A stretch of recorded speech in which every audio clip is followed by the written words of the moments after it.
The day was March 31st, 2023. The Final Four is taking place between South Carolina and the Iowa Hawkeyes. Iowa star Caitlin Clark waves off Raven Johnson at the three-point line as Iowa proceeds to win 77-73. The clip goes viral. South Carolina loses all 5 starters, including number 1 overall pick Aaliyah Boston. Raven goes to the lab, shooting threes all summer long, 300 a day if I remember correctly. And Coach Dawn Staley set out on a quest to find all the three-point shooting the nation had to offer. Tahina Pow, you in Oregon?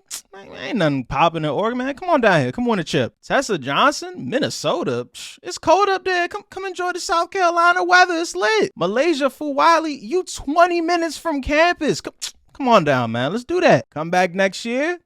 The squad is set and the journey has started. Raven Johnson comes back with a career-high three-point percentage. With this new roster, they go 38-0, beating the following teams: North Carolina, Maryland, Duke, Utah, UConn, Indiana, Oregon State, North Carolina State, North Carolina twice, LSU twice, Tennessee twice, and in the national championship, the Iowa Hawkeyes. In the era of NIL in the transfer portal, where legendary coaches are crying everywhere from press conferences and social media to even on Capitol Hill about how this new breed of player is just, they're so uncontrollable. How can I do my job? The game, the spirit is gone. Dawn Staley and the South Carolina Gamecocks went undefeated and won a national championship playing team basketball. A 9-woman rotation where no one gets more than 28 minutes a game, led by its defense, like the 2000 Spurs. Clearly,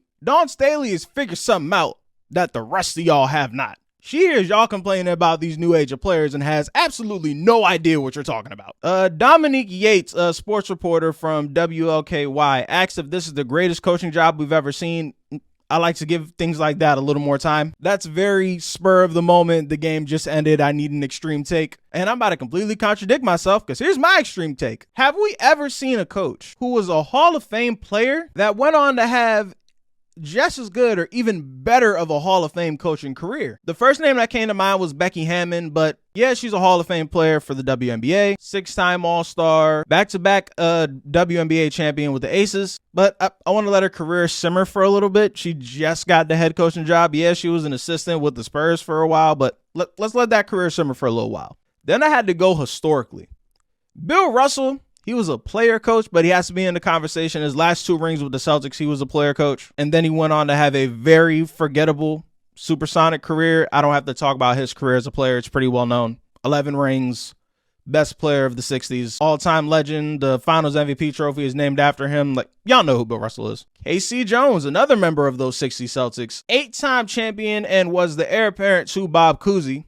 He went on to have a coaching career for the Boston Celtics. He was the coach of that Larry Bird Celtics run. Got 2 rings himself, but as a player, 3rd best player, 4th best player on those championship teams. Then we got Lenny Wilkens. This is, I think, the best one-to-one comparison.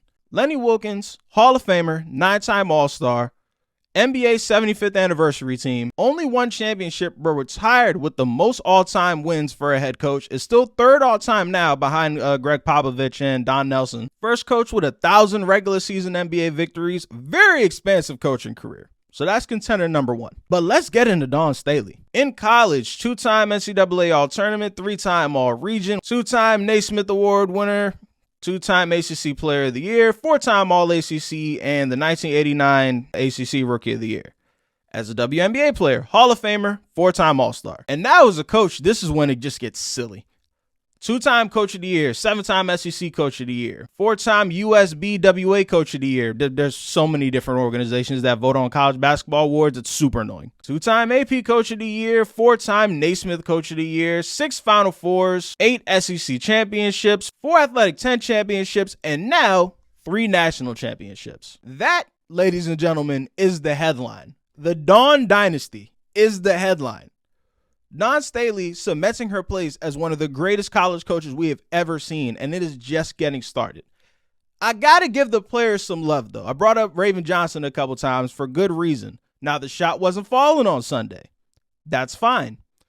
She more than made up for it on the defensive end. When guarding Caitlin Clark, who waved her off last year, you can clearly see she took it personal. Held her to 3 of 11, 7 points, and 4 first turnovers. Hey, bruh, you can miss all the shots you want. Matter of fact, don't even look at the basket. If you play defense like that, offense is no longer a concern of yours. Next up, top 5 pick Camila Cardozo, who was, for the entire tournament, looked unstoppable. Nobody had an answer for Camila Cardozo on either end of the floor. We need to get better with advanced analytics on the college basketball level. Officially, they only had her at just under 2 blocks a game, but my eyes told me there's at least 4 to 5 what I'll call hell no's. I think I took that from David Dennis from ESPN, where the mere thought of her being in the paint completely changed whatever the game plan was of the offense, and they didn't even look at the paint no more. It's like, all right, we got mid-range 3, layups are out of the question. She's down there. We can't do that no more. Ashley Swatkins, off the bench. How's 9 boards a game, 1.5 steals, 2.3 blocks a game? How's that sound? Including a 20 rebound game in the Final Four. Chloe Kitts, Bree Hall. Got to give love to the practice squad players as well, the highlighters. For y'all not familiar with the highlighters, they're the group of men that